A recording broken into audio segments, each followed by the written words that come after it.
Bonjour les enfants, aujourd'hui vous allez voir le haïku, qui est une forme poétique d'origine japonaise. Il s'agit d'un poème très bref. Alors vous allez entendre plusieurs poèmes écrits par plusieurs poètes japonais, des haïkus. La première neige, tachetée par-ci par-là, ô tous ces corbeaux, toujours détestable le corbeau, pourtant, en ce matin de neige, dans le vieil étang, une grenouille qui plonge, oh le bruit de l'eau. Plus pâle par temps de neige, l'éclat pourpre de la rhubarbe. Sur les dessins d'enfants, un soleil tout rouge, dehors la neige en bourrasque. Le cri des cigales, vrille la roche, quel silence. Alors, les poètes sont Issa, Tota, Basho.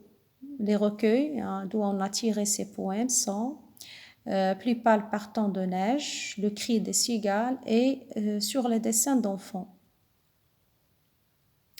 Alors, la traduction est faite par Corinne Atlan et Zeno Bianu.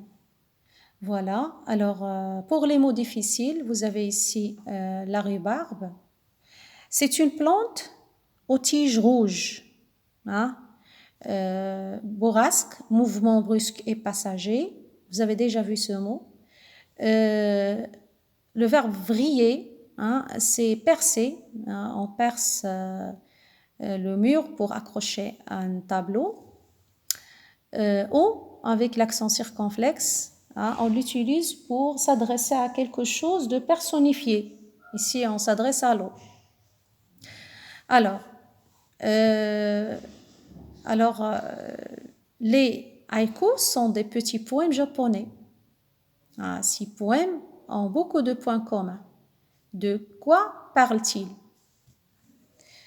Alors, on parle ici de la nature, la neige, la rhubarbe, le corbeau, le soleil, l'étang, la grenouille, les cigales. Alors, on parle de la nature. Bien sûr, quatre poèmes parlent de la neige. Neige, neige, neige, neige. Et deux parlent des bruits de la nature. Alors ici, on a le plouf de la grenouille qui plonge dans l'étang. Et ici, on a le cri des cigales. Comment sont-ils présentés? Comment on a présenté ces haïkus? Toujours en 3 vers. 1, 2, 3.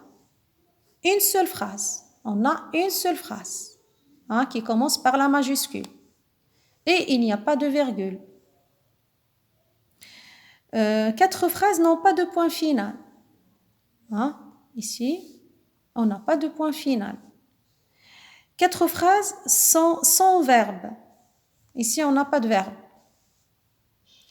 Il n'y a pas de rime. On n'entend pas le même son à la fin de chaque vers.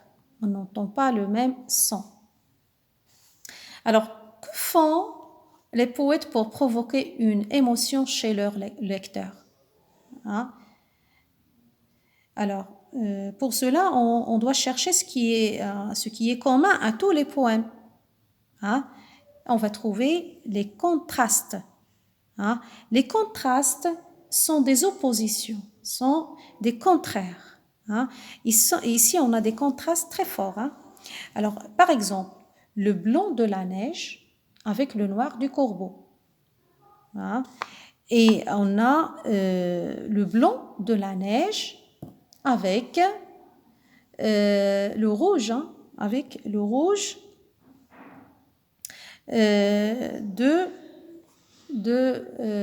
la rhubarbe et du soleil, dessiné par un enfant. D'accord?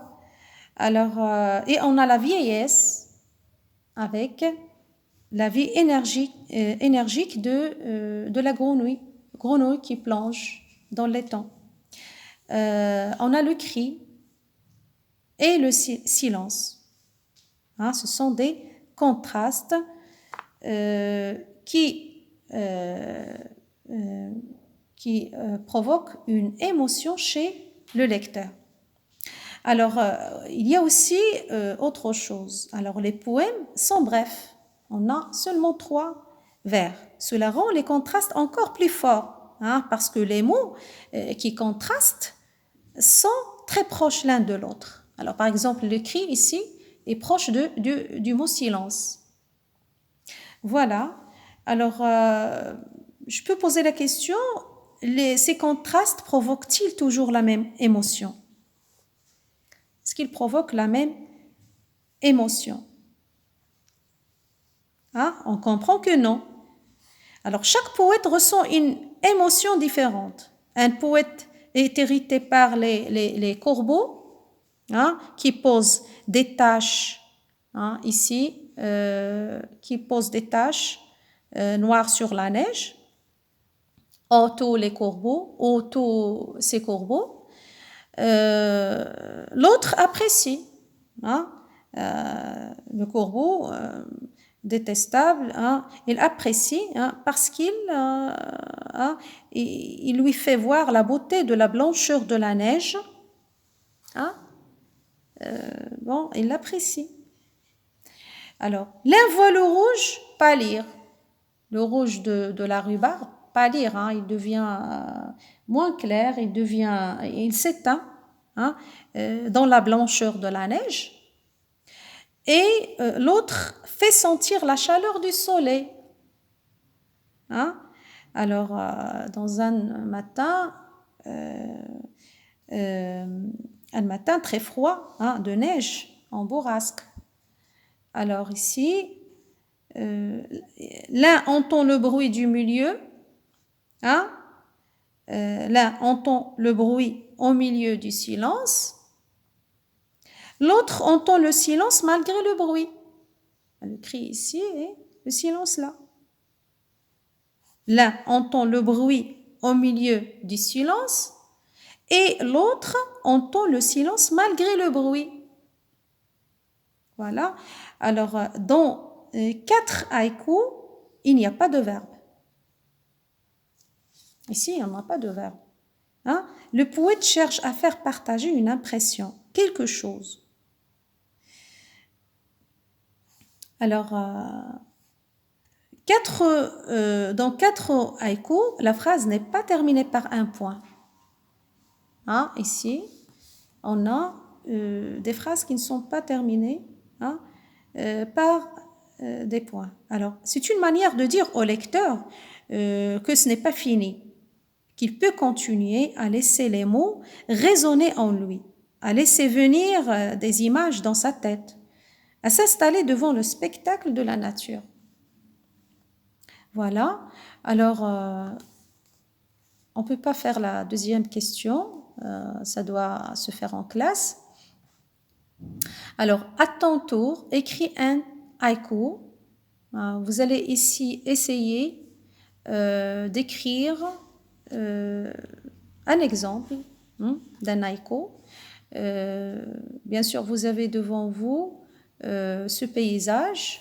Avant de passer à l'écriture, il faut chercher des contrastes sur la photo. Alors, par exemple, l'ombre et la lumière.